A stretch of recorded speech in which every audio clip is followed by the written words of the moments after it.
Bonjour Nathalie Kenders. Bonjour Stéphane Paris. Alors vous avez déclaré hier lors du lancement de cette campagne de propreté que la ville de Dijon était globalement propre, je cite vos propos. Alors pourquoi lancer une vaste campagne contre les incivilités ? C'est vrai que je trouve, et puis beaucoup de Dijonnais ou de touristes nous le disent, qu'on a une ville globalement propre.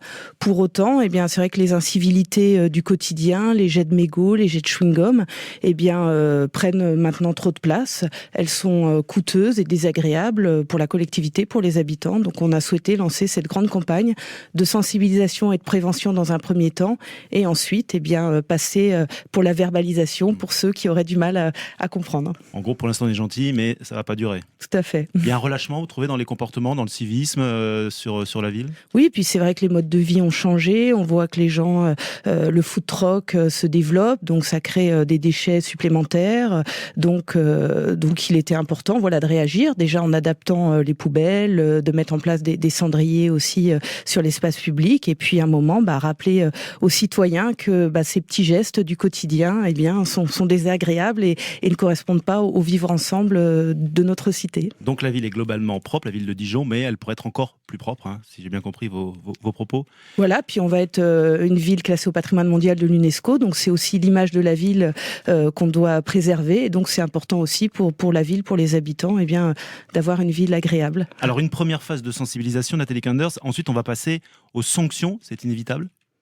De sanctionner les mauvais comportements ? Malheureusement, je pense que oui, mais pour autant, il faut d'abord sensibiliser, parce que je pense que pour certains, ces petits gestes quotidiens anodins, ils ne prennent pas conscience. Donc, cette campagne de sensibilisation, c'est d'abord une prise de conscience collective de ces incivilités. Et puis, la deuxième phase, parce que malheureusement, je pense que certaines personnes, ont besoin à un moment peut-être d'être verbalisées, de toucher au portefeuille. Donc, ce sera dans un deuxième temps la verbalisation. 68 € l'amende, on pourra verbaliser à partir du mois de septembre. Voilà, alors à titre expérimental, ce sera fait cet été, mais c'est vrai qu'il y a un nouveau décret qui est paru récemment qui permet justement de faire des amendes de troisième catégorie, donc c'est beaucoup plus simple pour la police municipale et pour la brigade verte de faire une contravention de 68 € pour les jets de mégots, les jets de chewing-gum ou les déjections canines.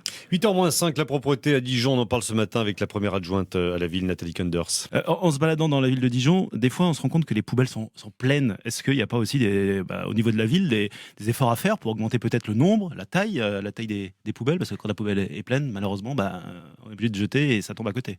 C'est vrai qu'on a adapté aussi le travail de nos agents aux nouvelles règles de vie, parce que il y a de plus en plus de déchets. Alors il faut savoir aussi en termes de développement durable, il faut essayer aussi de limiter ces déchets, mais c'est sûr qu'on a augmenté le nombre de poubelles, on va augmenter le nombre de passages pour faciliter aussi les gens qui sont propres et donc leur proposer des cendriers. On va distribuer aussi des cendriers de poche pour justement aider les gens à ne plus faire ces actes d'incivilité. Les dernières questions avant la fin de cette première partie, Nathalie Kenders, je vais vous demander de répondre uniquement par oui ou par non. Première question, Dijon est-elle une ville propre, oui ou non ? Facile. Oui, je le pense. Vous l'avez dit, vous le confirmez. On pourrait réduire le coût de la propreté à Dijon, oui ou non ? Oui ou non ? Le coût, 4 millions. Oui, c'est 4 millions, oui et non. Oui et non. Ah bon. Je vais vous expliquer pourquoi, si vous me le permettez. Alors, la répression pour les contrevenants est inévitable, oui ou non ? Malheureusement, oui. Vous êtes pour les travaux d'intérêt général pour les contrevenants ? Oui. Vous aimez les chiens, Nathalie Kenders ? Oui.